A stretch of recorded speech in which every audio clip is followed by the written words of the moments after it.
You're very welcome back to the Tap In, Speak Out podcast powered by TAPiTAG. And today I'm sitting down with somebody who's had a genuine impact on business and community across the Midlands.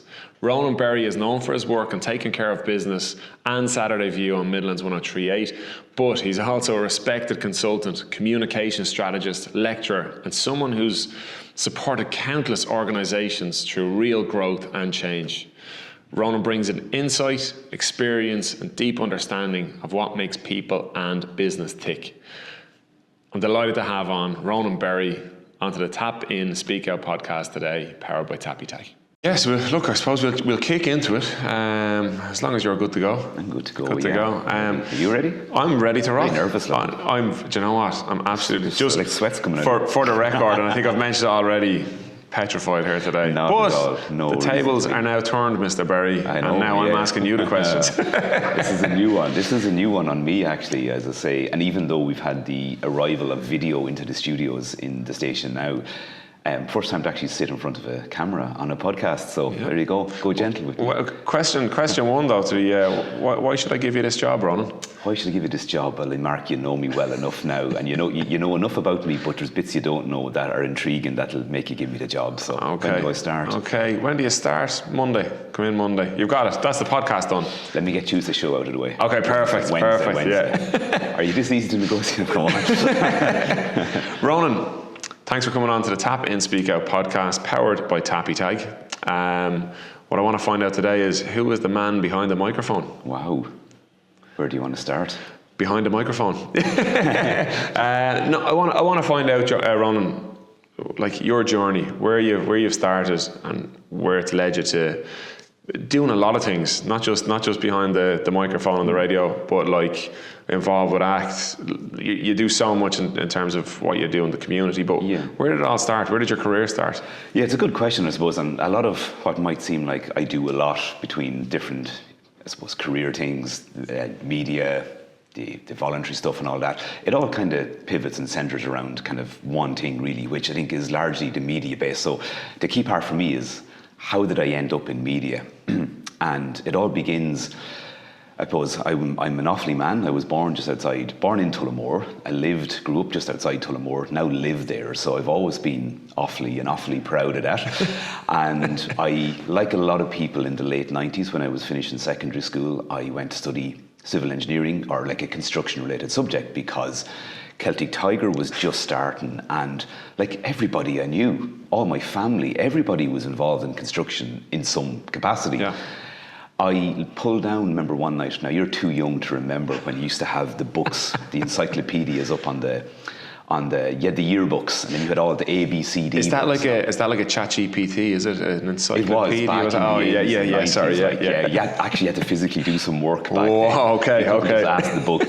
But I remember this idea of civil engineering came into my head, and I had a cousin who was studying it. Now I didn't even bother asking Gary what it was about. I just pulled down the encyclopedia book and I looked up engineering and I found civil, and it said something like designs, bridges, roads and waterway systems, whatever. I was like, that sounds okay. So I lodged a CEO application and I ended up doing a diploma in civil engineering in what was then GMIT. That then led me to my honours degree up in Queen's University in Belfast. But I suppose what really changed, while I was doing that, I would have expected that I'd go working in an engineering consultancy, maybe on a site as a resident engineer. Yeah. But I ended up in the supply side of the construction industry, working with a company called Kilsaran Concrete. It was an avenue I would never have expected, but what transpired really quickly there was, I think, people management skills. I was quickly spotted that I was good at dealing, say, with lots of different people, but with lots of different, maybe, areas of the business. So I ended up quickly in a kind of a more general management role. And they were really formative years, because I would have gone from, say, the height of the Celtic Tiger for a couple of years where it was 24/7.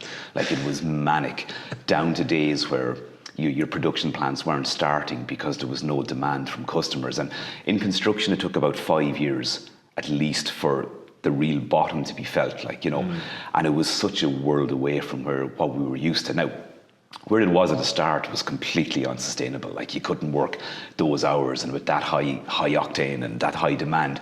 but you're in your 20s, you're young, you're not married, there's no kids, you can give every hour, you can go and party at the weekends, and 2 hours sleep, and you're ready for work on Monday morning. Is fine, yeah. All that, and I think, and you know what I will say, all that is so important. I think you got to get out there and push yourself, and you have to learn what a work ethic is, and the engineering and construction side of things for me certainly did that. But I suppose around that time, I started looking elsewhere, going, how do I develop my career? Because you didn't really know where the industry was going to lead. Yeah. And I was probably beginning to lose a little bit of graw for, dare I say, doing everything right and doing the same thing all day, every day, eat, sleep, repeat. And I was starting to kind of scratch a few things and scratch a few itches. And I ended up going to the Irish Management Institute, and I self-funded to do a diploma in management there. And I think that was another catalyst, because I realised, even though I felt I'm still relatively young, I've got 7 or 8 years or 10 years experience in one industry, and I was in a room with people from big pharmas and medtech companies and the banks and investment houses. But I discovered that actually I had a voice in that room, and I made some great connections there. And that then led me to doing a diploma in executive coaching in the Irish Management Institute. And I left my job then to pursue my own kind of coaching or organisation development consultancy. Now, I left the job with a 6-month-old child and my wife pregnant again. So a steady, stable career in construction, Jeep, phones, laptops, all that jazz. And this lad walks away, out the gap. What made you that's a big jump. That's a big jump. I don't know. You're going to ask how and why. I had no qualms in doing it. I just think I felt, the time was right. I needed to sever that cord, because I felt if I didn't, and again, this has got no bearing on my previous employer. This was purely me. I needed something different. I remember when I asked my wife at the time, I first brought the subject, she was actually delighted, because she'd seen the hours that went in, and she knew that maybe for us as a family that wasn't going to be sustainable. Particularly a family now that had young children and another one on the way. So again, I suppose, as my best man said at my wedding, I've never made a rash decision in my life. So it might have come about quickly, but I probably had been making moves, and even, self-funding my own, extra education and all that was probably the signs were there all along. So it was a big move, but actually quite an easy one to make at the time. So I didn't go into a job, I didn't go into a career. I probably needed a small element of just a little bit of downtime just to get the head right and get going again. So yeah. No, good. Interesting times. It is. You see, I think we've seen it a lot in the last 10 years, of the amount of people kind of taking on that journey as well, leaving a full time. Yeah. I wouldn't say cushy number, because by the sounds of it, there was a lot of hours and a lot of hard work. But leaving a full time job with comforts to going out on their own and pursuing a career of being an entrepreneur and building our own business, where you think it's, sure, I can work my own hours. Yeah. Whereas in reality, you can't. You can, but if you want this to be successful, there's many factors, right? Because you were working hard, and it was that time in Ireland, right? There was money put away. You could afford to take that risk financially if you have a partner that's in a steady, long-term job. So it's not a decision maybe everybody can make, but sometimes maybe you've given yourself the opportunity to make that decision. But remember now, this is a true story. Second morning, I was off, and I didn't know what it was like to not go to work and to not be gone early. And I went strolling into town with our eldest Bruce, and he was in the buggy. He was only 6 or 8 months old at the time. And I was walking back out of Tullamore, and in my head, everybody was looking at me on the road going, there's Ronan Berry. He left his job, he retired, he's only in his late 20s or whatever, whatever else. And and of course nobody was doing that, but in my head they were. And I was going along with Bruce in the buggy, and I was walking back into where we used to live, it was a lovely landscaped housing estate. And I spotted an empty beer can on the ground. And I went after throwing that there, and I picked it up, right? And as I picked it up, there was a little bit in it, and I had it in my hand, and one hand in the buggy. And a good friend of mine that I grew up with, she was a bank manager at the time, drove past me. So you can imagine where my head was at the time going. And she's there going, Jesus, Ronan Berry is really falling off the cliff. It's 10:30 of a Tuesday, and he's a can of beer in his hand with his buggy. And you know what? I went home, and I suppose 20 minutes later, I just laughed, and I still laugh when I think about it. Like, I've never actually asked her what she felt. She probably didn't even notice the beer can. Like, she waved at me all right, but I think that the headspace you're in. So when you're so used to just work, and I suppose that's the narrative we got to work. Yeah, it was very strange to make that, but it gave a little bit of breathing space, I suppose, to build what was going to come next as well. So, but I absolutely say, I think everybody needs exposure to a kind of a busy, high octane industry. I've heard it said by a few people actually, like, for anybody to maybe even do a little stint in hospitality, in hotels, whatever. You learn about people, you learn about, getting stuff right, even about, to say, the food safety, but you learn what it's like to be in an evolving dynamic. And I think anyone that can get that exposure, I think it's hugely important as well. Absolutely. Yeah, definitely hospitality is a great one. There's so many different areas that you will get dragged into, that's for sure. Well, you mentioned there, just when you left the job, you went out, you're talking about drinking out of a can that you didn't actually drink out of. But you touched on a point about you thinking about what other people are thinking of you while you're going down. Does that still come into everyday life for you? Oh, Jesus, yeah. Of course it does. Yeah, I think it does for most people. And I think there's times like us all where you might be kind of, that inner voice is talking to you. And I think that's a very healthy thing. Like, we all need to, like, you need to obey the dark wolf as well sometimes, that it's not, I think if we all try to be, everything is great and everything is awesome all the time. I mean, the Lego movie captured that brilliantly. Sometimes those inner voices can be very critical, but I think it's if you can learn to explore what that inner voice is maybe trying to tell you, because I've had the benefit of, say, doing my executive coach training and working with different psychometrics and getting exposure to different practitioners in that. And I still think, like, my kind of journey into executive coaching was really about myself. It was unlocking kind of what is, and like there's stuff there, like there are patterns of behavior that we all, work by. And if you can learn what those patterns are, you can then interpret maybe what those inner voices are, or if you're feeling extra stressed or under pressure, you can kind of say, well, you see the little pattern kicking in, and this is how I typically react. And that can be different, like in the family dynamic or in the work dynamic. But I coached people over the years, and I suppose, like we all do in business, you're meeting people sometimes and you're asking them questions that are probably largely rooted in your coaching training. And some people can do it very naturally without any training, very organically. Yeah. And sometimes you're just like alerting people that, you've done this before actually, that this happened and this, and this is how it's going to play out. And if you can start, like, one of the best things I ever learned about myself, right, was that there's a thing called the Enneagram, and nobody even knows the roots of it, right? But you can determine kind of what number you are in the system, and like any sort of psychometric, there's layers to it, right? But I discovered in the IMI that I was a strong Enneagram 7. What an Enneagram 7 is, loves shiny new things, right? So if I met you for the first time and you said, oh yeah, I go snowboarding and I do this, I'd be there going, wow, and I'd go home going, this is brilliant. This is the thing I've been looking for all my life, right? Then I'll go and now I wasn't hardcore, because there was one of the guys in the group who would have gone and bought the stuff there and then, right? Because he said he had a shed full of model airplanes, boats, all this stuff, right?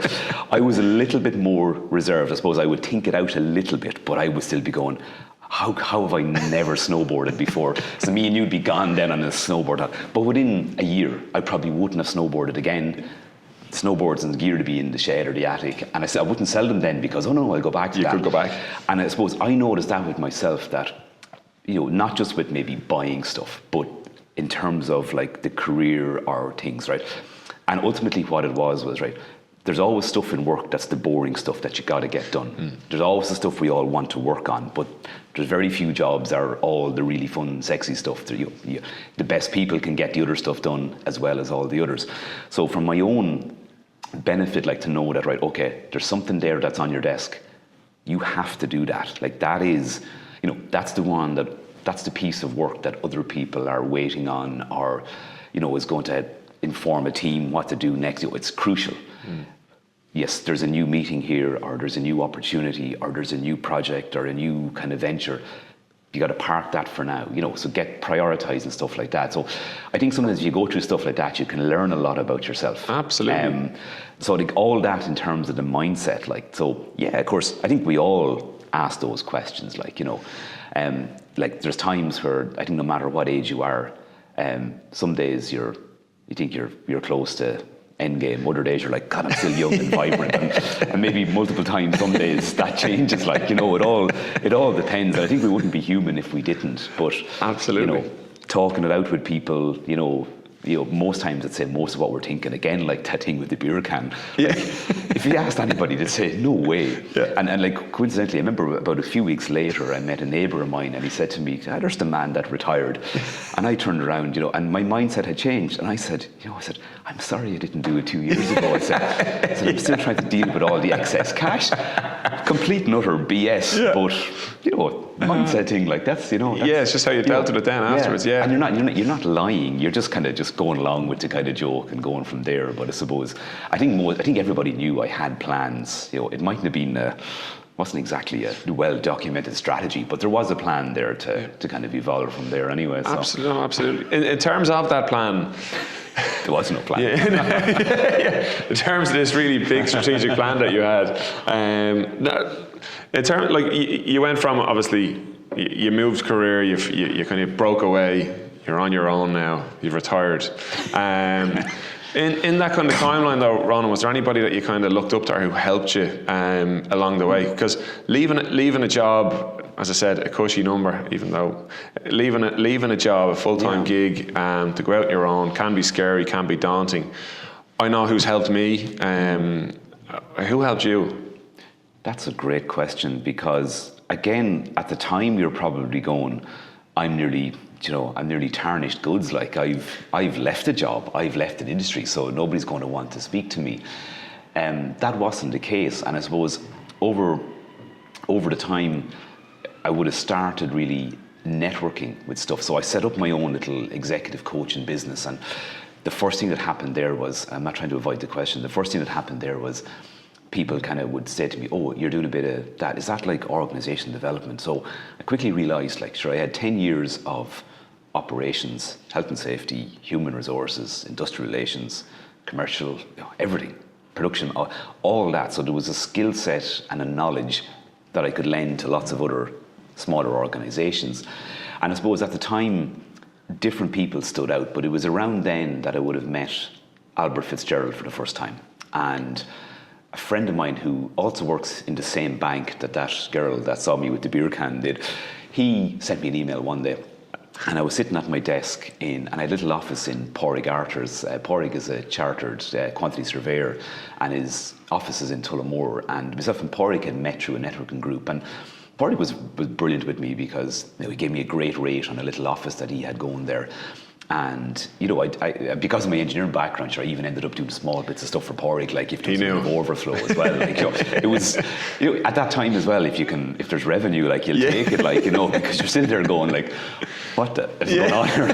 Okay, I've got headed paper, I've got an office, I've got this. Okay, now I just need some business, And we were there at the time, but my friend sent me this email, and he said to me, look, at Tullamore Rotary Club are looking at getting the club going again.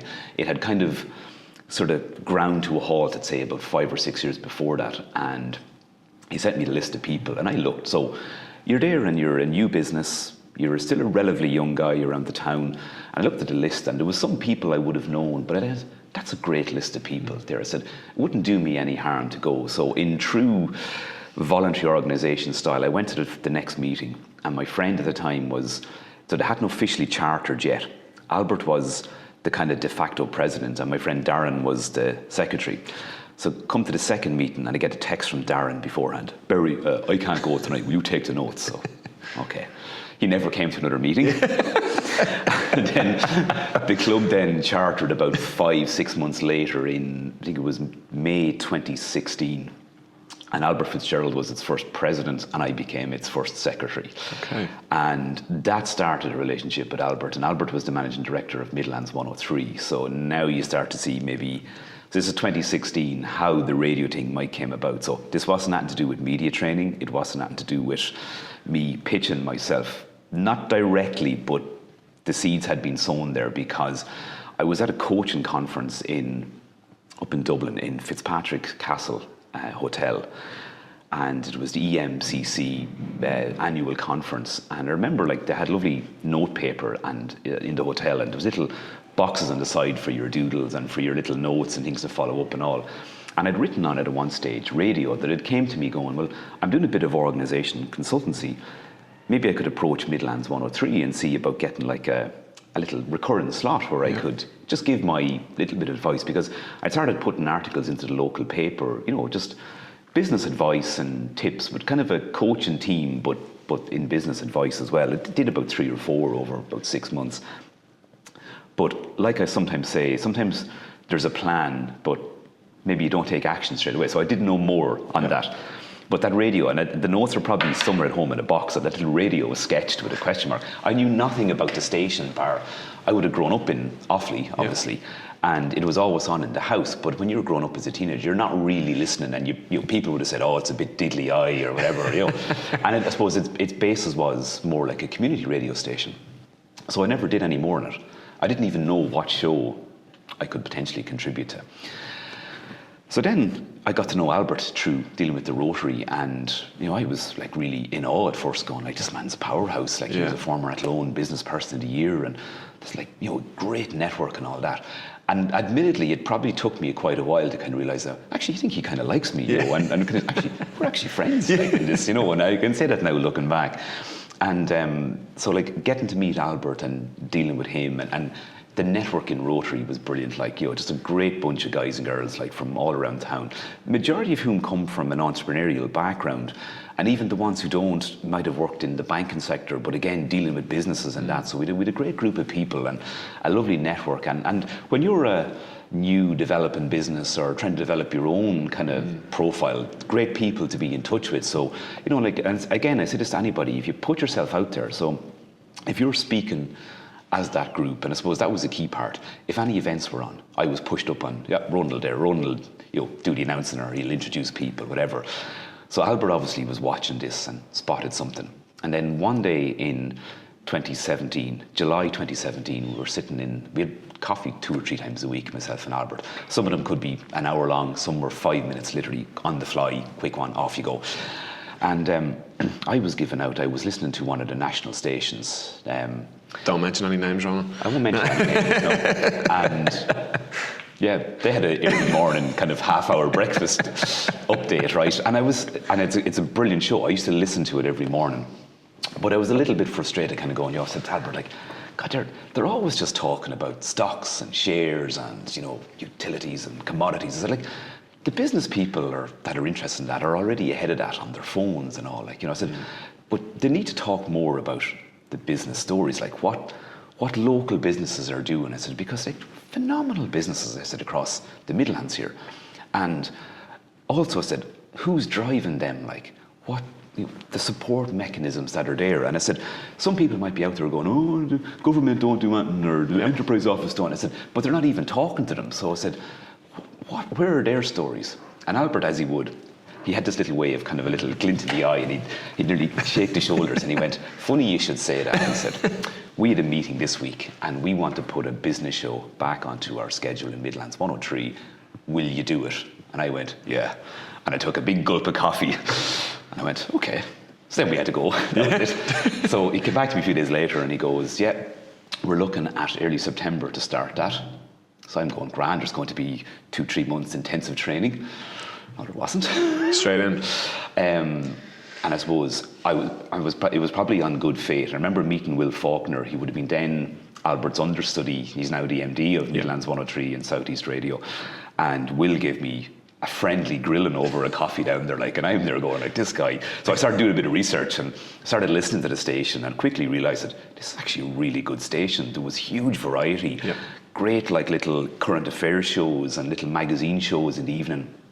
But interestingly, always a person behind the mic, even at weekends, which doesn't actually happen on a lot of our national stations. You know, bank holiday weekends, a lot of them, have pre-recorded content, you know, and a lot of the independent radio stations have people there behind the mic. So started recognizing, like, oh sure, I know Ry Jennings' name, I know Will Faulkner, Carol James, Anne-Marie Kelly.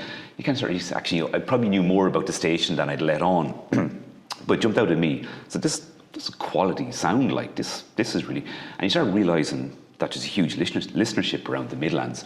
So I met Will anyway, and he was just kind of scoping me out, like, you know, what would you, if, you know, any ideas that you might cover and what would you go? And so I got through that, and then we did a kind of a voice check. So I remember I had to do a sample promo, and I of course read it like, you know, coming up on the show this evening we have, and Will went, right, I'm going to play that back to you. And he went, you gotta emphasize it, like, you know, that was fun. So then you're kind of going, but I passed all that, like, so. And then I remember coming up to the first show, I had a few ideas for content, and I sat in Albert's office, and he went, so who have you got on? And I said, oh, X, Y, and Z. Great. What's the hook? Huh? Yeah. What's the hook? No, yeah, but what's in it for the listener? And I go, I'm out. Just, you know, where's the trap door? Just get me out of here. But again, it's a very simple question. And like, again, if you think about it from business, like, it's your elevator pitch. It's why is that person coming on? What's the value for the listener? And of course, like, if you as the presenter don't know that, your audience aren't going to find it out, but your guest can't really prep then if they don't know what it is. So like, you're learning. And then a week later we started, and Albert was my co-host for the first couple of weeks because he was paneling, you know, because you know all those buttons that are in the studio and all. And it just started. I remember the very first evening, I rocked over to the station at about 5:15, and I walked in and people were like, what are you doing here? You're not on until 7. Because like the station, after about 6 or 6:30 in the evening, becomes very quiet. There's only 1 or 2 people knocking about. So I'm there going like way ahead of time. Like really now crap script written, because like didn't really know what was going on. Albert rocks in about 5 to 7 and me in an absolute panic.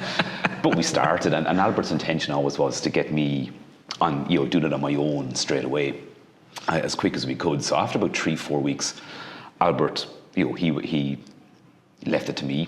I would have had maybe like Radek or Joe Cooney or some of the guys paneling with me, but you need to get control yourself, because then you can watch your timings, you can see, you know, when your breaks are coming or what you want to do. So I quickly learned, you know, just going in even with some of the other presenters like Aidan Barry on a Saturday morning, just to see how the system works, and Ry Jennings and that. And then once you get control, like once you're piloting the system, then you have full control. And it started from there in September 2017, over 8 years ago. Which is incredible. 402 shows and still going. 402 shows. As I said, when I hit the 400 mark there recently, there is a spreadsheet. I can tell you exactly if every time you were on, not off the top of my head, but... Well, that's a bit harsh, Ronan. I bet you can tell me off the top of your head when I was on. Because it's funny, you would meet people and it'd say to you, someone came into the shop or came into the business recently and they said, I heard you on the show there a few weeks ago, and could have been 8 months since that person was on, you know. So I would have a rough idea, but like those 8 years went by in a flash, and you could say, God, you were on with me there, well, it's about 2 years ago, and then you check, and maybe, I don't mean you personally, but it could be 4 years ago. So, but it's a great way of doing it, because you can check, you know, when someone, because like a lot of those businesses, I could actually go back and talk to them all again, because the development with so many of them in 2, 3, 4 years is like yourself. You have TAPiTAG is no different. Like you know what you've achieved since you first came on about 3 years ago, was it? Yeah. You know, it's amazing. Like so. But I mentioned this at a panel, actually we mentioned it somewhere else, I can't remember where it was, but it's just about what you're doing in the community, and bringing on. We were a young business when I went on. We were, 2 years old or a year and a half old, and I think we won an award with the Chamber, Startup of the Year, I think it was. Or it could have been the Digital Business Award. It was one of them anyways. But you got wind of it. I got a phone call and I was on the radio show a week after. And the exposure that gave us at the time was absolutely incredible. But like when I went into do the interview with you, I felt so comfortable. It was like you were going to mind us. You were trying to. You were looking out for our best interests. The radio studio for live radio is one of the most conducive environments naturally for talking. It is. Anybody that's any nerves or any misgivings, like if they come to studio at all, it's brilliant now because you've got the video element of it as well. But it's such a natural environment for talking, and I think it's the power of radio is. If it's only you talking, but you're talking to potentially thousands. Now you speak to people as an individual, but you're speaking to thousands or tens of thousands of people, and people quickly forget. People don't think that coming in, I think, because it's it's intimate, like, it's perfectly lit. It's a very natural environment. It is a nice environment. I will give you that. What's the over those 402 episodes? What's the one trait that you see across businesses? Is there anything that sticks out that you're kind of going, actually, I see this in a lot of businesses? Is it a dream at the start, or can you see the hardship, or what do you see in them? I think it's all of those in some ways, and I think like that, right? Some businesses, there's an absolute dream and a vision, right? But the classic one, vision without execution is hallucination. Like, we can all have a dream, and I'm sure you've had other business ideas that never even got off the cutting room floor. You can have a dream or a vision for a business, but the timing's not right, or the time is like, how many times do you see a business maybe that has a fantastic idea, but it doesn't hit, and then 5 years later somebody else is doing it and making an absolute fortune at it? That, you can have a great idea at the wrong time, I think, unfortunately.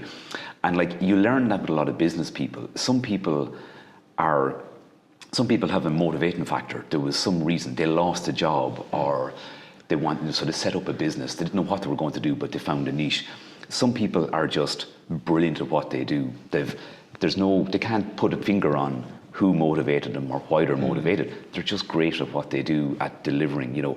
Numbers now, I suppose. One thing is, all the good businesses are ahead of their numbers, and they're making decisions based on data. Like, which, go back 100 years ago, cash flow always comes into it. Like, cash flow is still the king in any business. Like, absolutely. So you can have a great idea, but if you're not bringing in revenue and you don't know how to manage that, then it's not going to work for you. But when you ask what's the common traits, like, what always strikes me is there's a level of humility with people, and to be able to share their stories, right? So no business just becomes an overnight success and stays that, like, and people are willing to share that. And I see that at networking events, and there's an element of it is kind of a real Irish thing as well.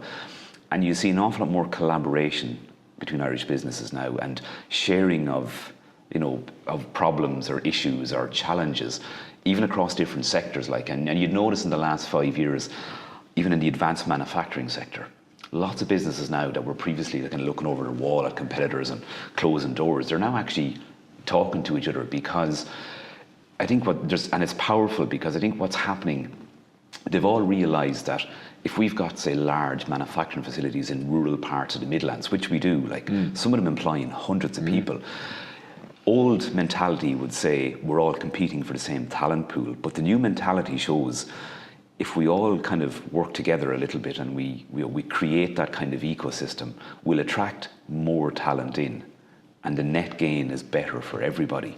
And it's a huge change. Like, I came from construction, which, I mean, if you want to work in an industry that is paranoid about competitors, you're almost paranoid about your own employees. Like, it's the way the culture was in the industry. I didn't like it at the time, and I'm sure it's changed since.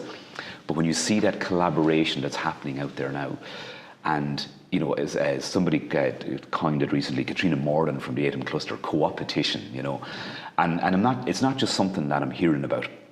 I'm hearing business people talk about that at events I'm emceeing or seminars you attend as well, and that they're all, and by engaging with the right networking groups, they're discovering that there's a company the other side of the Midlands that develops software that's now making a bespoke system for their manufacturing company or their food production company that they never knew existed. And before that, they were looking at maybe a large outlay on a software package from a third party that's an agent for some big American tech company. Now they're dealing locally as well. So I think that openness, that willingness to share, and like, I have seen so many business people that people at events are nearly afraid to come and say hello to them. And if they do, like Pat McDonough, if you ever see Pat McDonough in action, I remember I interviewed Pat and Leash a couple of years ago, and a fella came up to him afterwards and he said, "Sorry, Pat, my daughter's actually doing a little thing in school, a project on a business person, and she's doing it on you." "Oh, just as Pat Grant." He said, "Can I get a photograph with you?" And your man, Pat says, "Jump in there," like, and there was and as he was talking, Pat says to him, gave him his mobile phone number. He said, "Tell her to give me a ring with maybe 10 or 12 questions and I'll answer them for her." Wow. And your man walked away. And I said to him, and he will. Yeah. And he's not unique in that. No, he's unique. He's a brilliant individual. But that is reflective of so many business people. And actually, a lot of the thing is, people don't ask.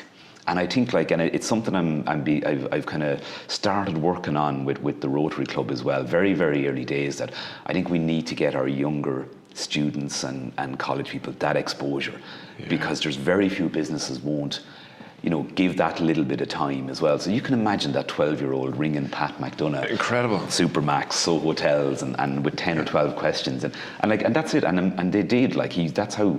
And a lot of people are like that. They're open to sharing, and they're willing to do that as well. So I think that kind of humility, that willingness to share, to bring people along, and to share the good parts and the bad parts, and be open about it is a kind of a common trait, Is it, just on the still on the radio piece, there ever been a guest that's ever left a lasting impression on you? If you could pick one. Oh God, I'm not picking one. If you could pick two. No. I tell you why, because you touching it there, for years when you're doing something like that radio show, and at the start, one or two people, trying to offer friendly advice would say, that's going to be too much work for you.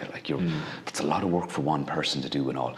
I have it streamlined, at this stage. And look, you build up a brand, you build a profile, so it's easy to get people to come on the show now. So, but there were times it felt like work, because you were doing your own job and you had different jobs. And I went from my consultancy work, I ended up working with a company then based on work I was doing with them for 3 years again, back into manufacturing and that, but I still retained the radio slot. And there were times, there was times where, 4 o'clock on a Tuesday, I didn't maybe have my last guest sorted, or I mightn't have even had my notes ready, because you were just constantly running and moving. And that has settled again over the last 4 or 5 years. And I hope and think that's reflected in the show as well. But there's not a week goes by that I don't end up the show going, geez, they were deadly.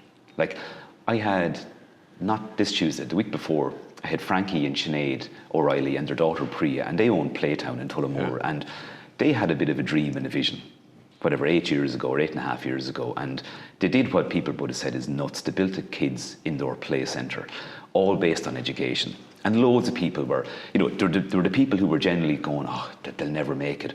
There were the usual Irish ones of, oh, they're not going to make that, that's a stupid idea. The real, just ignore those people. Yes. And they've done it, and they're picking up local awards, picked up a Midlands 103 award on Monday. Nice. They got a Family Business of the Year award the week before, and I had them on the radio. I happened to bump into Frankie the other day. He said to me, because we were leaving the station at 8 o'clock, he said, a lovely message came in on Instagram from a lady who said, I've never heard of your business, and I have 2 young kids, and we're booked in for Tuesday. Incredible. And that might sound, but I just love that. Jeff Allen from Mercis. Yeah. Jeff has been on maybe 2 or 3 times over the years, because again, they're doing great stuff, picking up awards, accolades. Always great to hear from Jeff or Dermot or Brenda. And Jeff was on with me a number of years ago. And about 4 weeks later, I just got a text off him. He goes, Jeff, hey man, just want to tell you here. He said, we picked up a kick-ass front-end developer off your show. And I went, that somebody's mother was listening, and this person was a graduate, was kind of, after being in a job, I think the job was winding down, and they were a little bit unsure. Just happened to hear this guy, as he said on the radio, talking about something to do with VR and AR and whatever else. And kind of said, I think that sounds like what you were doing to the Sun. He checked them out, sent his application in, and they took him on. And stuff like that are small wins, And one of my favourite ones, Ollie Green. Do you know Ollie from betterplants.ie? I do. Ollie was on with me one night, and he was talking about his seaweed, nutrients and products, and he's a product you can add to feed for animals and all. And he was on with me one night, and the camera systems in again. So what we do now is we clip a 90-second clip from the show, and it was Ollie talking about his seaweed product. And I stuck it up on LinkedIn, and the traction, I've had 90-minute clips being watched for 48 hours, 90-second clips online, and it's bonkers, you're kind of going, and you can see who's looking at them. And a few months later, I met Ollie. His van was parked in a filling station in Tullamore, and I was in getting diesel as well. So I ran in and I went, there's no tax on that van outside. We looked around and we started laughing. So I got chatting to him then, and I said to him, just that little video I stuck on LinkedIn. He went, Jesus, said the amount of people that were texting me and all. He says, I go on better. Because I'd asked him, was he going to the ploughing? And he goes, I'm exhibiting and whatever. And this was the week before the ploughing last year. Yeah. He said, a lady from the Italian version of Enterprise Ireland had seen the clip on LinkedIn and had messaged him. He said, I thought it was spam. So next thing, he looked at it again, and she sent him another message, and she sent him her email. So he dropped her an email, and she came back to him that they were looking at alternative products to be developed in Italy. and they'd spotted this video online of this guy from Mullingar or whatever talking about like a seaweed product he was making with Irish seaweed. And they'd arranged to meet. She was coming over with a delegation to the ploughing, and they'd arranged to meet him. And you're just there going, like, that's crazy. Like that's ridiculous. Like it is the power of socials, though, isn't it? It like, is, yeah. Like what you're doing with your show, Ronan, you're taking, let's say, that 90-second clip from your radio show, and you're moving it across the socials. So you're opening up that it's not just a radio show. Yeah. You have that social presence as well. Yeah. So it does work. And I think it's a blend of what we spoke about with the studio. It's that comfortable environment. People are very open. They're very honest. So like, I don't have a standout guest because, to be honest with you, like the night you came on, the first night, I had seen, I think it was the Westmeath Independent had put an article about this company going to establish in Athlone. I was going, that's pretty cool. So I sent out, and I was thrilled when you came on, and you walked out kind of going, they are onto something brilliant there. Yeah. And like that, like every week that's been, like, I had a guy on there, Fergal Lynham from IO Systems there recently, and Fergal went on a IDA scholarship to Japan in 1992 to a robotics factory where they were making like humanoid robots to help, way ahead of the curve. And he now has a big production company based in Athlone. He has operations in Dubai and across the world. And I asked him just coming in, by the way, I said, what's your head count at the minute? Oh, we've 85 in Athlone, we've another 40 in Dubai, and we've about 400 in Japan. And you're like, incredible. And there's a local person operating locally. And those stories are out there. And I think for me on the business show, I've always said the day I stop enjoying it, right, is the day that I have to walk away from it. Why would I not be enjoying it if I struggle to find stories? Am I struggling to find? Jesus, no. There's so much. There's so much good stuff happening in the Midlands. Unbelievable. It's incredible. Yeah. Like, and you can see the construction that's going on. Let's say with different businesses growing. Even at the chamber events there on Saturday night, I know you're going to another few there as well. Businesses are. It's thriving. It's absolutely thriving, and it's great to see. But you mentioned as well about people linking in together. I can tell you now, people using TAPiTAG in Athlone, there's so many businesses using it. Just either they've seen us on socials, they've heard us on radio. Yeah. They want to support you. Completely. Do you see that with a lot of businesses? I know we touched on it briefly, but support with businesses, whether it's yourself helping us with radio, do you see that as a big kind of thing in the Midlands versus, let's say, Dublin or London, where you might have a business and you might not be known, whereas in the Midlands, everybody wants to push you and help you? Yeah, I think absolutely. Like, I think we all need to kind of tune into, like I said, the region that we have, particularly, call it the just transition region, because we won't limit to just Laois, Offaly, Westmeath. You can take in Longford, East Galway, even the North Tipperary, right in all those areas. Like, I think from a manufacturing perspective, we have the highest percentage of manufacturing jobs per capita in that region. That needs to be capitalised on, and will local companies support it? I think they generally will. I think it's back to that whole thing of getting out there and networking as well, because I think the real business deals are generally done by hearing somebody speak. And I think for any business owner, particularly a new business owner too, you might have to be kind of communicating that message for a year or two before they begin to bite, because I suppose you all go through that period as well where you want to work with everybody, or what you think maybe is going to be a prestige client for you maybe isn't, but by doing that, you find where the good clients are and stuff like that. So I think definitely businesses need to support each other, and I think there's so many ways of doing that, like, and it's that whole ecosystem, because it's that, the multi-platform approach as well. I think if you're just on socials, you're missing out. If you, like, even print media, believe it or not, like people say it was dying years ago, it's still a powerful way to get profile, and it's how you can leverage that. And I think we see that with radio, where it was once very much, audio only. Now with the video aspect to it, you can bring it to a whole social media audience that wasn't there. And I think, if you put yourself out there and you go onto local media and you create those little assets or resources, then like people will see them.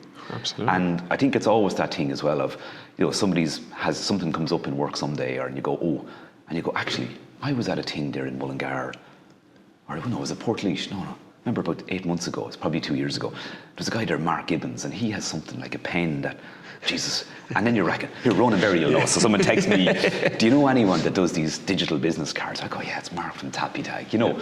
And that's the way stuff works, like. So I think for everybody, like, you know, sometimes, and I might have touched on that with manufacturing, that maybe sometimes we were behind closed gates, you know, very wary of what somebody else was doing or what somebody wasn't doing or what we weren't doing. But by putting yourself out there, you're meeting people, because look, we're all people at the end of the day. Absolutely. Like, you know, pretty much anybody in business is balancing family life. There's outside commitments as well, and they're the real things that us Irish people want to know. And now I say that Irish, the same applies if you're dealing in the Middle East, China. You know, it's still about people meeting people as well. Like, you know, that networking is so important. Yeah, it's so important. Like, it's what everything is built off. It's getting out, meeting people, and creating those connections. I think actually, I totally agree with you, and I think a huge part of it is you got to network as well in that, say, is focused in terms of your own profile and development, but it's not all about you or your business either, because you got to start getting into groups that are doing stuff, you know, like, how do you know what's happening in your local town or region, right? Don't be one of these people that stands on a soapbox to everybody over a coffee saying, local enterprise office aren't doing this, or the IDA aren't doing that, or the council won't do this. Like, how do you know? Like, do you know if you have a local chamber? Do they have, say, an industry group or an infrastructure group, or have they got, you know, an investment group? Like, do you know if they do? Have you been at any meetings? Have you gone to your chamber? Like, it's like sometimes people complain about, oh, the bins are overfull, there's litter in the street. Sometimes you can just pick it up. Yes, absolutely. Do you know, like, we have to look at the bigger picture, like, you know, of what's happening out there, like, you know, invariably, and you'll probably hit this soon enough, you end up involved in sports clubs, you know, again, voluntary stuff, where can your time go? And I think there's some stuff where, like, you have to just, you know, shoulder the wheel and row in as well, but you can be very strategic about maybe groups that you join, be they voluntary boards or whatever else, because the old saying about if you want something done, ask a busy person, like, you have to know how to manage your time as well, and control that, and not take on too much either. So, and just on that point as well about the LEO, local enterprise office, your chambers, and the IDA, we're a big advocate of them here, and it's and local TDs. That was for us. I think you gave us a small bit of advice when we went in for the radio show. We went and met Irene in the local enterprise office then as well, Tommy in the Athlone chamber. But we created so many connections just from those. Absolutely. And for a business in the Midlands, go and explore them options, because it's so important. Yeah. One question just on that I want to ask you as well. Is there any businesses that you think we should be looking out for over the next few years? Oh, Jesus. You don't have to give me one. You can give me more than one if you like. And again, if I just pulled out the spreadsheet there and go back, like, and I think there's so many businesses that have massive potential. I mean, we speak to yourselves there, and you start talking about, you know, groups like UEFA and stuff like that. Mm-hmm. Like, you know, you're dealing with European-wide or global entities as well. And I know you'd sent me a few ideas around questions, like, you know, a business that stood out or a standout interview, and I was racking my head going, who? But one that jumps out at me, and a company that I know are going to be massive. They're already big, but it probably was 2021, around the same time you first came on, but I saw a thing in the Offaly Independent, and a brother and sister called Niamh and Rory Dooley had set up a little company called BSL, and I invited the guys to come on, and they came on. Again, they were only, I said they were 22 and 23 or 23, 24 at the time. Long story short, Niamh, I think, was working in kind of food science and had been laid off due to the pandemic, and Rory was working in kind of business development in Australia, and they wanted to create a kind of a circular food company. Now, you talk about a vision, right? Mm-hmm. They didn't know what that food was going to be. They tried crickets, so they looked into crickets, you know, as a source of protein, and they kind of did a bit of research and a bit of taste testing, and they kind of said, I don't think the Irish palate or the market's going to be there in Ireland for it. And they looked at other different things, and then they struck on the idea of the spent grains from breweries and distilleries. Yep. And I think what they discovered was, say, at a large commercial distillery level, they have arrangements with maybe agricultural, you know, people with pig farms or whatever, you know, so that waste product is already being sold and reused. But in the smaller breweries around, you know, like your Dead Centres or your Ballykilcavans, they actually had to maybe dispose of it in landfill because they weren't producing enough to make it commercially viable, so they had to get rid of it.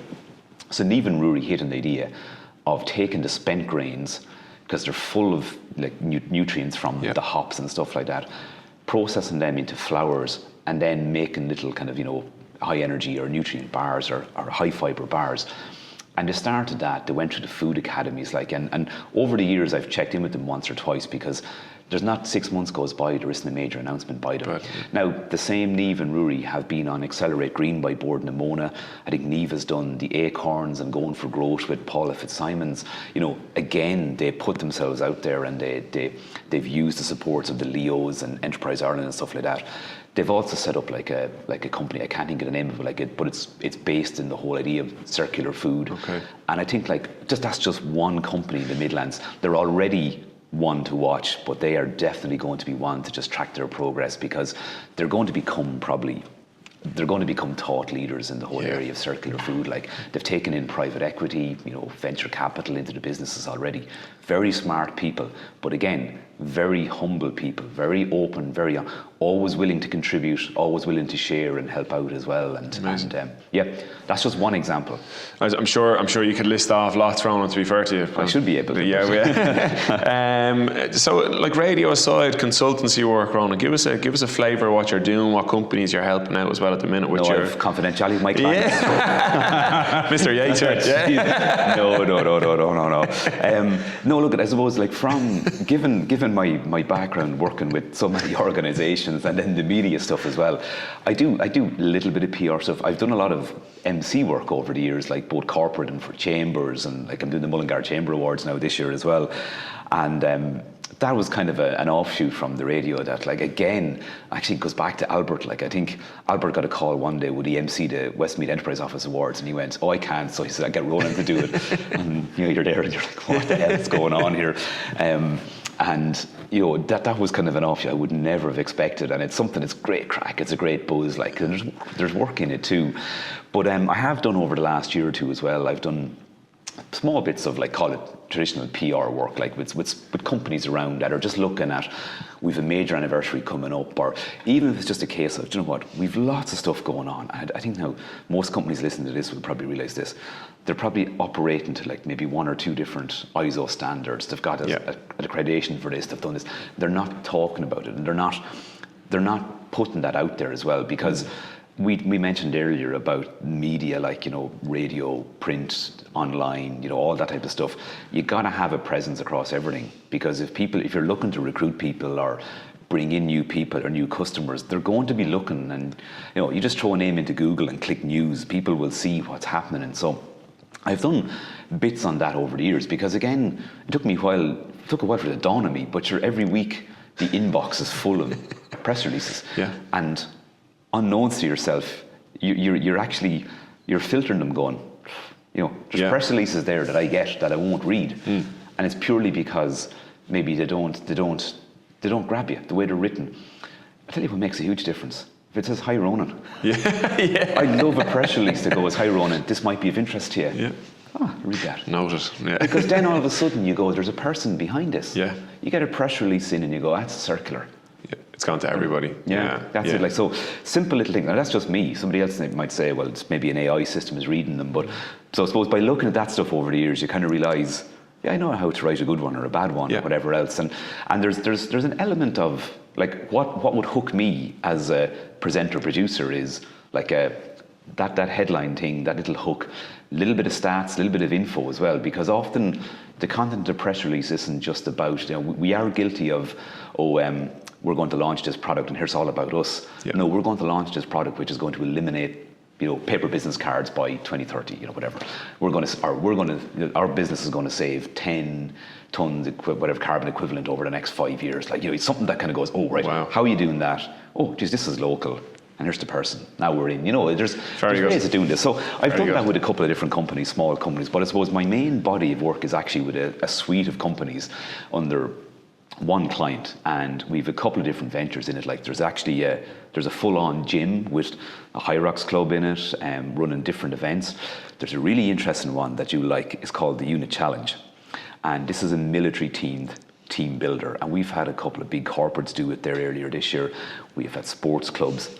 We ran 2 summer camps, and with 65 kids, all in their little military helmets and gear. They do the first day where they were being drilled by drill sergeants in all their manoeuvres, their communications, how to buddy up, how to work as teams, how to communicate, without speaking and all this kind of stuff. And then they go on a mission. Then they get loaded up on a big bus and they go off on a big mission where they have to scope out things, and there's bad guys that capture different people and all. And then they do like an army boot camp on the last day, and it's powerful. And you kind of realize, number one, what kids really want, what they're capable of, how quickly excuse me, they can step up to the mark, and take leadership roles. And you're seeing with the kids as well, the quiet kid, the guys can spot that there's the leader. Yeah. And that actually works with the sports teams and even the corporates. It's the quiet person. So again, how we talk about getting out there to learn more about your business. Sometimes you got to learn more about the people in your business too, because I think sometimes we don't have those little check-ins with our team. Because I would guarantee if I walk out there to your team, there's much more to them than just working for TAPiTAG, and we need to explore that. And I think some of that was maybe some of the reason I made a career move all those years ago. Was I think you were just in one little box. And maybe as well life changes too, like when kids come along, maybe the mindset changes, but you kind of realize there's a lot more to us than just that as well. So that's a huge body of my work. There's 2 other little ventures in that are going to be launched in the next maybe month or 2. One of them is global venture, and so I'm actually doing all the branding. So I'm working coordinating the digital marketing team across that, and the whole marketing strategy. So from traditional to digital to social media, and working with web developers on it. But I'm also coordinating then the business development and sales teams on that. So really leaning back on all that experience over the years. So that's a huge part of my work. Hence why my own company really, I don't promote it much. I don't talk about it too much, because there's quite a full client book there already. Now you still get stuff through LinkedIn. I've done workshops for the Leos as well on, because of my background in lean management, the 9 wastes of public relations, because teaching people about all that content that we're creating and leaving behind. I mean, again, companies like yourselves are excellent at keeping the content fresh, capturing stuff, using it appropriately. But so many businesses are doing such great stuff and they're not talking about it. And I know it's a challenge. Yeah, it is. Yeah. But there's ways of streamlining it, and I think people need to twig that there's no point making 2 hours of video footage to try and get a 2-minute clip. No. Capture 3 minutes to get your 2. You got to be lean about a lot of it. So yeah, busy overall. Which is incredible. And so keeping busy, Ronan, because you're obviously a busy man. How do you keep the head right? And you mentioned the unit gym there. I see some Instagram posts that go up. Yeah. I see you're fairly active on that. So I do a bit of after years of looking at stuff online, and I actually train at a different gym, because there's one right beside my house in Tullamore. I do train in the unit gym as well, but years driving past and looking at stuff on social media going, CrossFit wankers. Right? To eventually back in probably 2022, I'd say, or 2021, 2022, kind of, at that stage where you're just gone 40 and you're like, there's a bit of stiffness there. There's nothing wrong with you, but you're like, sitting all day and you're kind of going, right, just probably getting on a bit of weight here again. Fuck it, And I used to be a lot heavier when I was in my teens and early 20s. And so in my head, and you speak about the inner demons, I'm always a fat whore, So I just said to Mary one day, maybe I should check them out. She said, yeah, sure, go on. It's only up the road. Because again, when you're managing the kids and getting them around, having a facility that's right beside you, it's so convenient that you're not commuting to it. It's literally within walking distance. And I went up anyway for an introductory class, and I walked out anyway, and I went home, and Mary said, how'd you get on? And I said, they're a really nice bunch of people. And I said, actually, the head man himself, they're the coach, that he's brilliant. He knew I was new coming in. They'd set up there's a new fella coming to check it out. So, showed me a few moves with the bars, different things like that. Excellent. So I've been training there for probably 3.5 years now, 3 times a week, maybe 4. and it's brilliant. In and out, 1 hour, job done. Yeah. So, but I do mainly the kind of more HIIT, kind of high Roxy style stuff, as opposed to the crazy gymnastics. Too old for that barbell stuff, you know. But it's key in terms of it just flushes out the head, like, you know yourself there, maybe you have a lot going on and you're thinking, and you go to the gym and you realize actually 10 of those things I was thinking about, there's actually only one that's for me to handle. So you go home maybe that night and you're just banging out a few emails or whatever, or you realize there's something there that you're saying, oh God, I better get back to that guy or that girl on that, and you kind of realize, actually no, they need to come back to me on it. So I'm actually, no, if I wait a day or two, and you're formulating plans, you know when you're thinking, when you're not thinking, like, you know. Absolutely. Beyond that, again, it's the network. You meet a great bunch of people. There's people from all careers, all walks of life, different, you know, and it's just a great buzz, and it's great. And the gym as well is great at hosting little internal events and maybe little day trips out and stuff like that. And it is all part of that community. So, like, Jesus, loaded with benefits. I mean, you know, the strength, just, you don't have those little niggles, those little aches.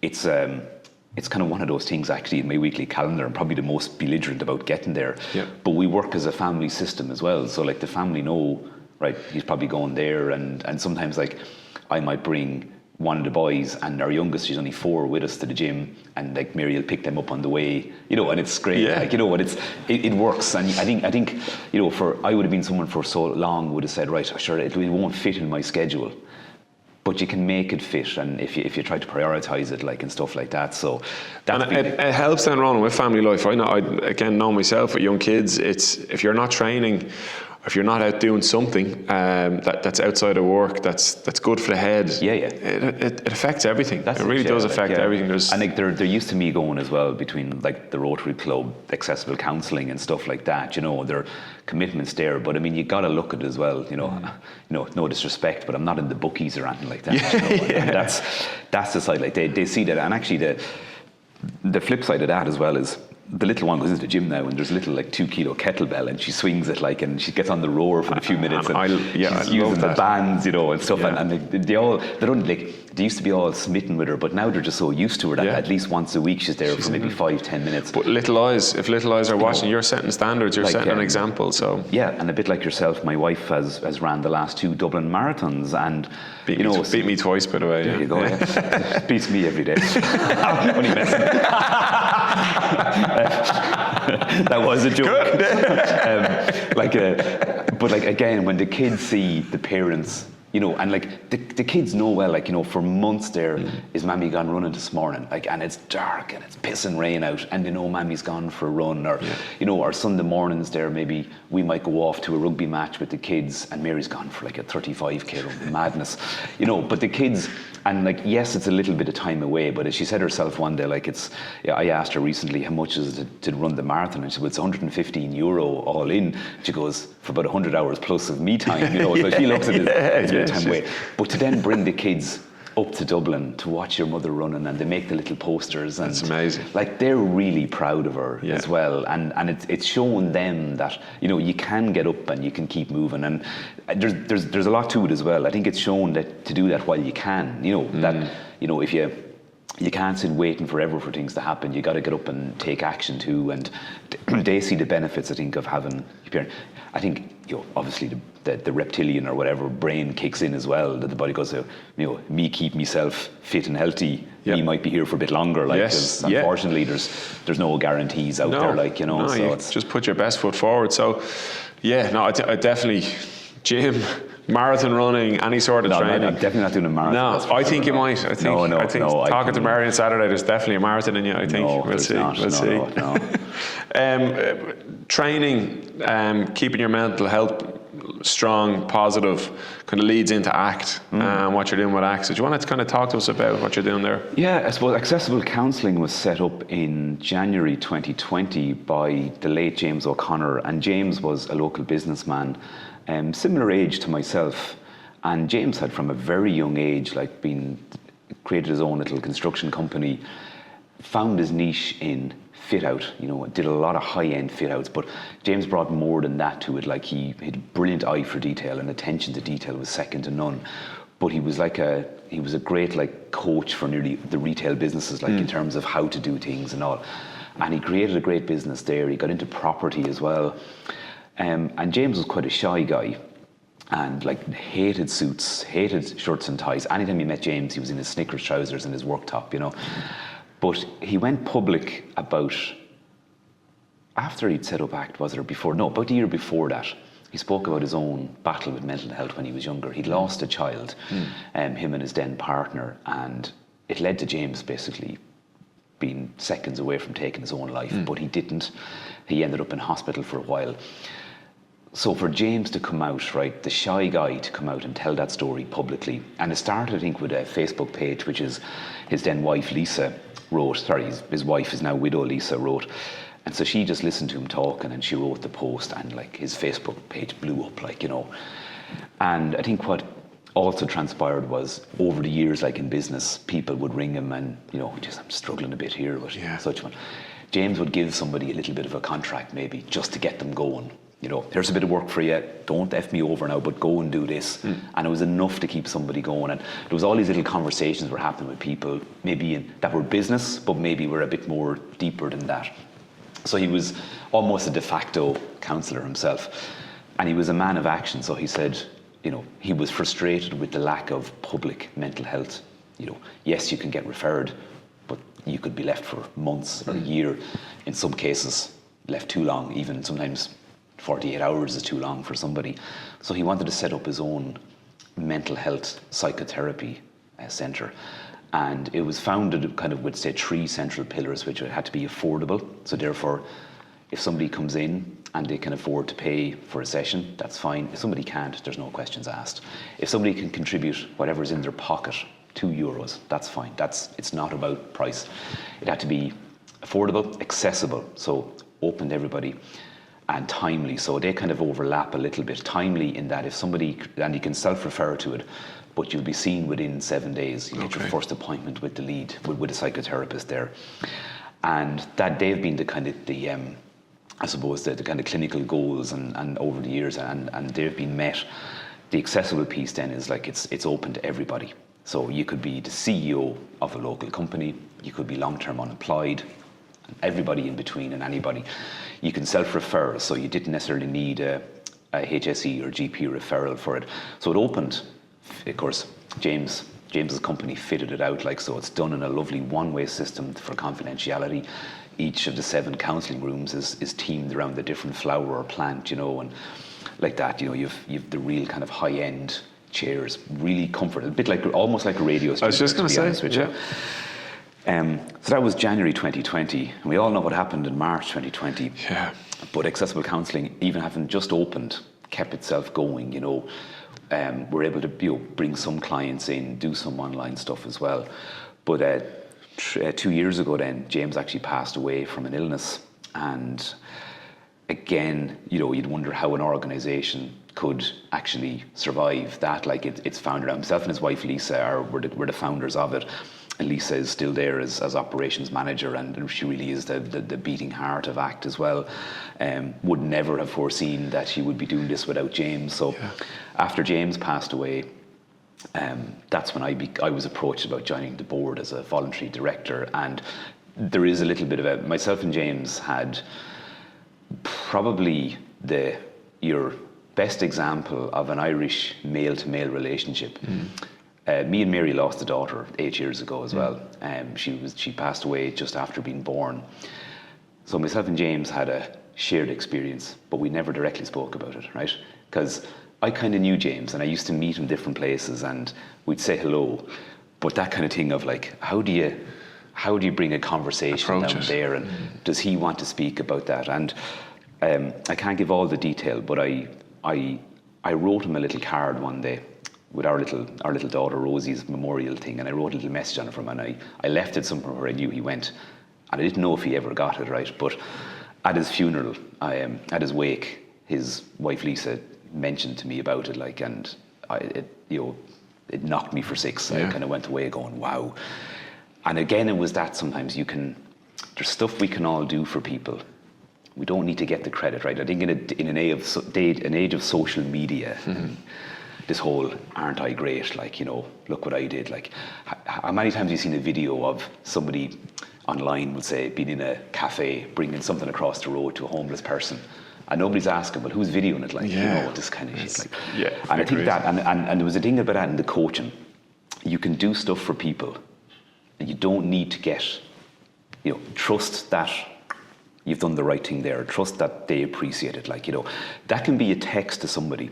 Like, if you're ever sitting somewhere in the car or you're at home and you go, and someone comes into your mind, right? Just explore that. So there's a reason it happened. It could be an anniversary. It could be a time of year where they lost somebody. And sometimes just a little text to check in can mean the world to somebody, and it doesn't cost much at all. So that conversation I had with Lisa that night, I walked home and I said, I wasn't here. I said, oh, Jesus, I said, no. So I just had an amazing, 30-second conversation. So a week or two later, I got a call from one of the board members to see there was 2 or 3 of us joined the board at that time as well. And a lot of that was to try and see, could we help, just ensure that accessible counselling, because it was growing as an organisation, can we keep it going? Because to date, we've offered nearly 18,000 sessions to people in the community. Incredible. We're approaching 3,000 people have used the service, we're not, it's not a crisis intervention service, but if somebody came in crisis, we can guide them as to where they need to go. But for anybody ringing, they're offered their first appointment within 7 days of contacting us. Some people may not, some people might say, well, actually, tell you what, I'm going to kind of push it out an extra few days because of schedule. But our top line stats, about 60% of the people using the service are in full-time employment. So there's a belief out there, like a lot of things that are out there in the public domain, people will assume, oh, that service probably is dealing with people who are unemployed or who are in poverty, right? Yes, money worries could be something for people, but the primary issues that are constantly being dealt with are overwhelm. We talk about busy times, how do you get away from that? Sometimes it's very hard, so overwhelm is a thing. Some people find that first exploratory session nearly is enough for them. It almost makes them probably feel, do you know what? Okay. That was good to unload that, or else they might do the follow-up 6 sessions, whatever else, Anxiety, depression, grief, they generally come up there in the top things as well. It's anybody over 16 is welcome to come into accessible counselling. So incredible. The organisation, financially, we're very healthy. It took a long time to get us there. You need a little bit of a war chest to go and tap into public funding then. So that's our next up, is looking at, HSE funding as well, where, you're constantly looking at I suppose, the skills map in the organisation. We have a fantastic team of counsellors. We have a great operations team. We have a voluntary board that bring many different kind of hats into the organisation. But you're constantly looking to see who else do we need?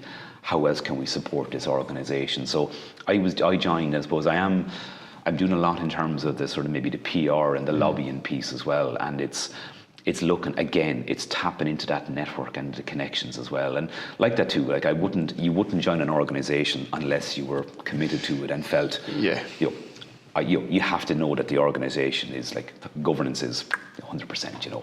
I've been at different things like PPN meetings, and you find that they do a lot of work with organisations who maybe don't have a strategic plan, or they don't have all the governance things checked. Not because they didn't want it, just purely time and voluntary resources. So we're in a steady position going forward. But like that, any organisation, any charity, it's you're relying on your public, on absolutely to fund you as well. But it's another one of those things that there are days and weeks where you go, oh, jeez, how am I going to sometimes you got to dig deep and just find that time as well, because when we meet as a board, or when you do any events maybe where there's a public outreach as well, you see what it's doing. And the one thing, just every now and again, maybe somebody might say that operations matter. Again, everything is 100% confidential, but they might just share a testimonial from somebody without saying who it is. And you just see, and even if we put up stuff on Facebook, we picked up a Judges Award at the Pride of Place Awards last week in Limerick, significant for a Midlands-based mental health charity. But you'd see where people would say online, "Well done, guys, great work, great team." Then there's always the message going, "Thank you, only for you." Yeah. I wouldn't be here, or my husband wouldn't be here. The story could be a lot different. And that's it. Like, so I can throw loads of stats and financial projections and, you know, service delivery projections and current stats. But, you know, it all came down to, if, you know, that old thing, if it only saves one person, it only helps one person, we know already, like, it's helped way more than one person.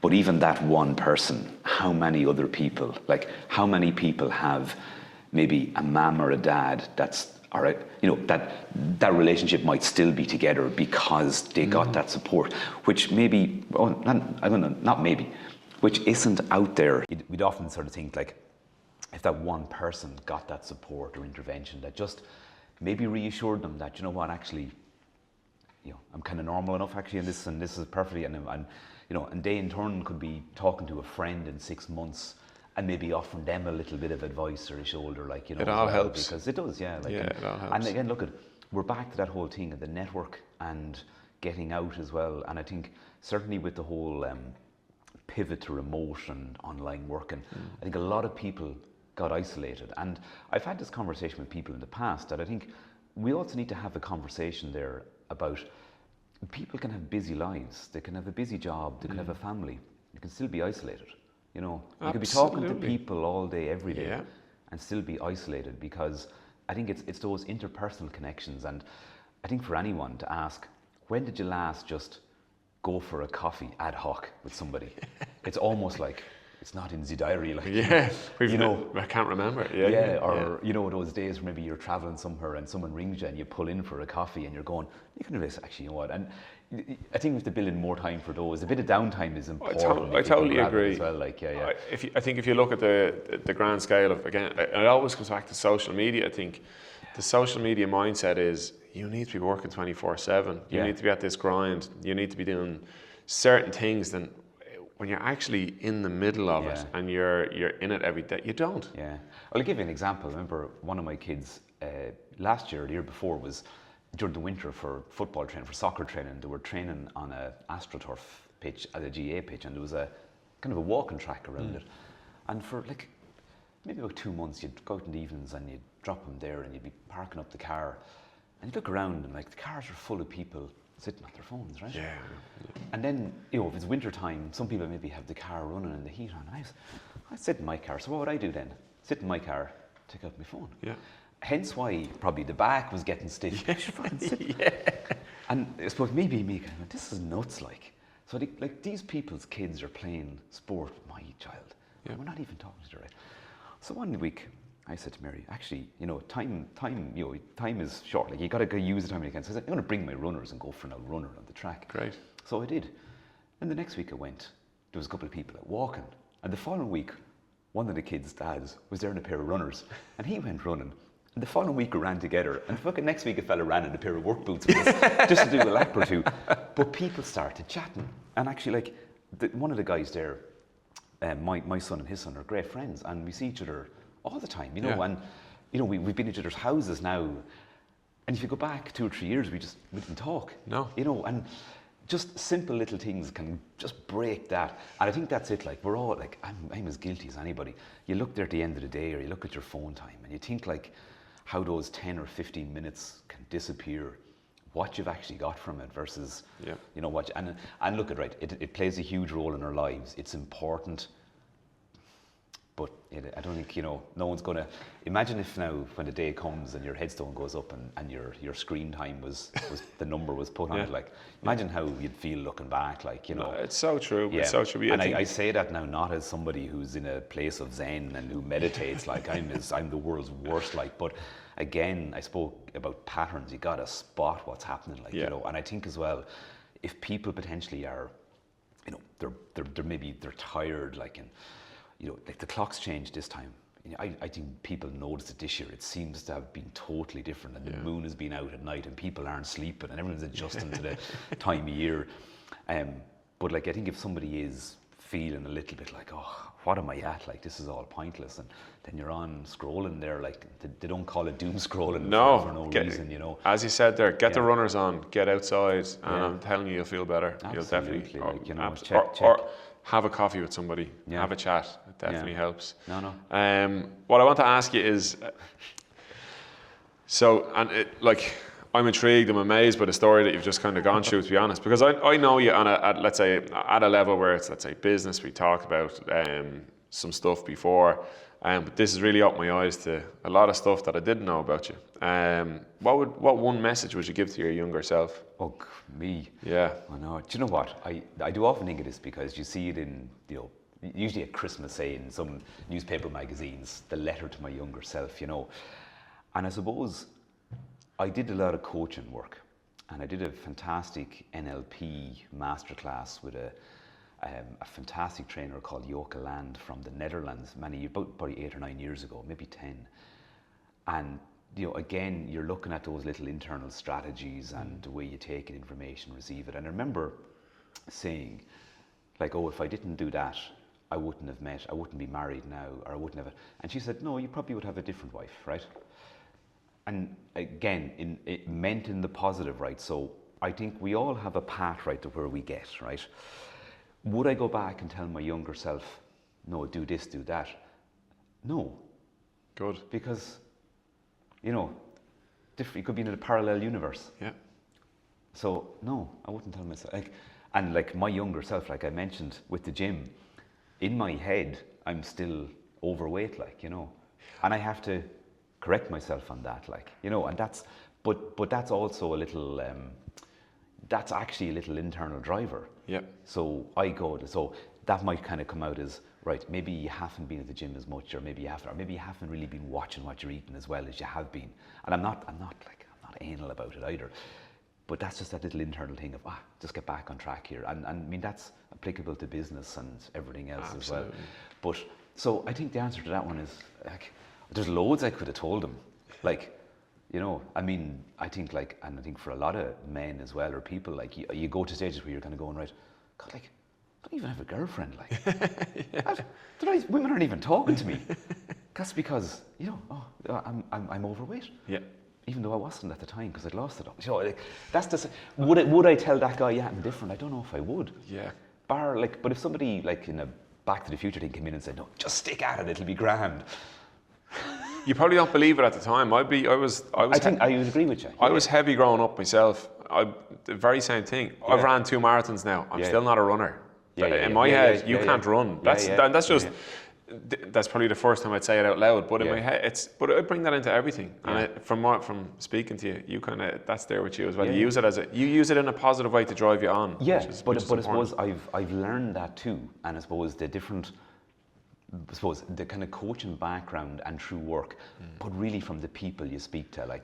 The time our little one passed away, there was people that really came out of the woodwork, and it was, there was people who said, so, how are you? And you say, Adam, how are you? Yeah. And the second time it's asked, they're checking in with you. Yeah. I remember somebody said to me as well, I was on about, I think I'm going to change the car and get this. And they said, you know what, I'd always say to people, within the first 6 months of a major kind of trauma, don't make any big decisions, And I've subsequently said that to some people, somebody maybe undergoes a trauma or, a significant loss, and next thing just talks about maybe, you know what, I'm going to go back up working in Dublin, or I'm going to do this, just give it time, think it out, so, we learn from people, so many of us have lived experiences that we don't know about maybe in business circles, but that advice, that network is there, and again, it's back to just getting out as well, and yes, and from that you might learn that what you might have perceived as a criticism about yourself actually is just you just checking in a little bit,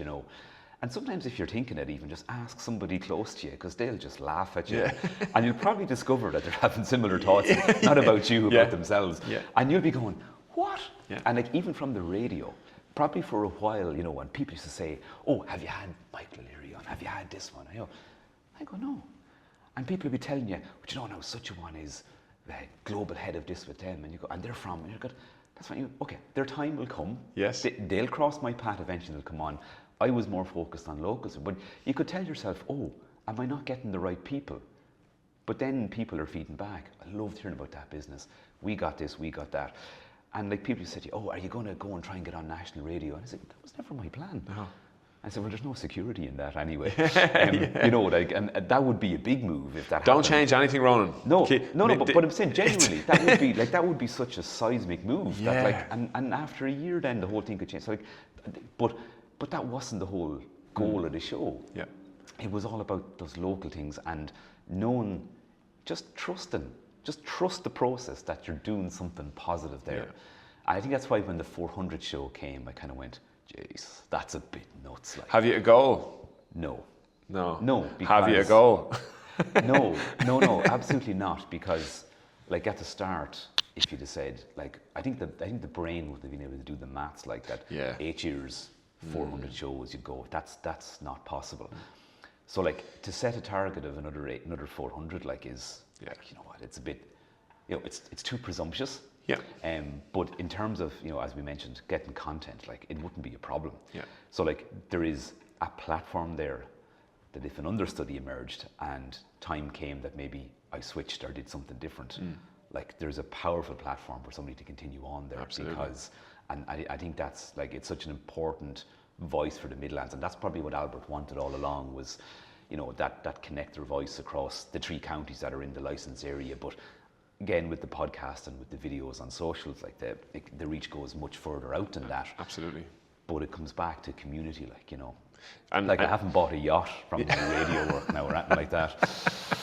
Not what I heard. Yeah. My final question to you is... little dinky one, $4.99. I've seen your own, yeah. Not that small, you but. The final question. So, what do you want to be remembered for? What's the like? Wow. If you put yourself into, I don't know, an 85-year-old man's body, just as an example, and you're looking back, what's all this about? What do you want to be remembered for? Wow, that's a biggie. I think. Do you know what? I haven't thought about that one too much, but I think it'll be rooted in something like about just living out your values, being bloody. I just can't tolerate bullshit, like, you know. I work, you know, I'll work with people. You know, sometimes people need a little friendly shoulder to cry on or have something, you know. But my tolerance for BS over the years, particularly since our little one passed away, you know, you kind of realise nothing is set in stone. There's nothing certain in this life.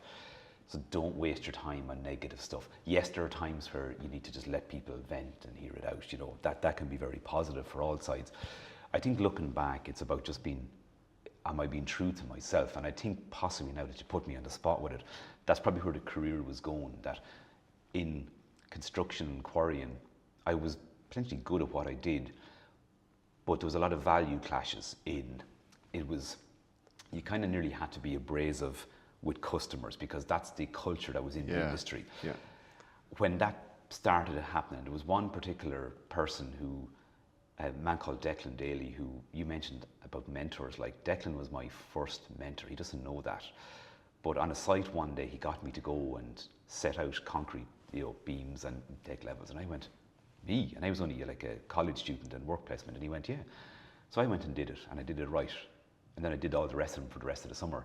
And he told me afterwards, he said, the reason he did that was if somebody doesn't push you to do it, you'll always be reliant on somebody. So he checked it the first day, and then he trusted me that it was right, you know. And like, that was hugely empowering. And I guess like Albert would have done the same with the business show. He trusted me with it. He saw something in me, gave me the couple of little kind of safety, you know, safety kind of cushion for the first couple of weeks, and then let me off with it. Yeah. It probably took me a while afterwards to discover, yeah, actually maybe I can do this and I'm good at it as well. So I think my career is bringing me more towards those kind of values of just being open and honest with people. Yeah. Like, and I was never a believer that like lying or being underhanded gets you anywhere. It might get you, you know, it might get you monetary success. Yeah. Or it might get you, but I think ultimately it all comes back. And I think I've also seen people over the years that I've known, maybe that have, you know, and maybe have done that, and they possibly hit a point in their lives where they reflect. And excuse me, sometimes it could be like a loss in their family or an illness that makes them reflect, and maybe they question their pathways. And it's not that it's all bad, yeah. But, you know, and there's times where maybe, so I think for me, it's about just being really true to myself. Ultimately, it's making sure the family are secure. Like, you know, when you've 3 kids, living in Ireland in 2025, you Yeah. got to be looking at, right, it's not cheap, but you also have to be looking at the long-term thing. Hence why I don't have a boat and I don't have a big fancy car.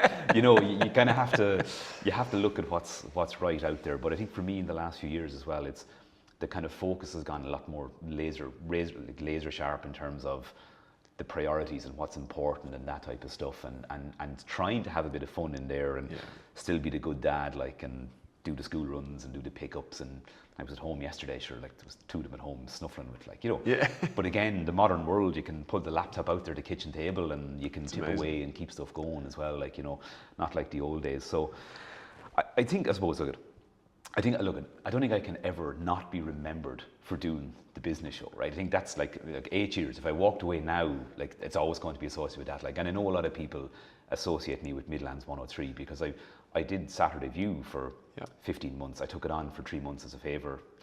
Ended up, I won an IMRO bronze for that, which was ridiculous against national things. So a great sense of pride in that. And a lot of people know me from covering Midlands today as well. So, like, I think I'm approaching 1,000 hours on air live. Like, so I don't think I can ever not be remembered for doing that.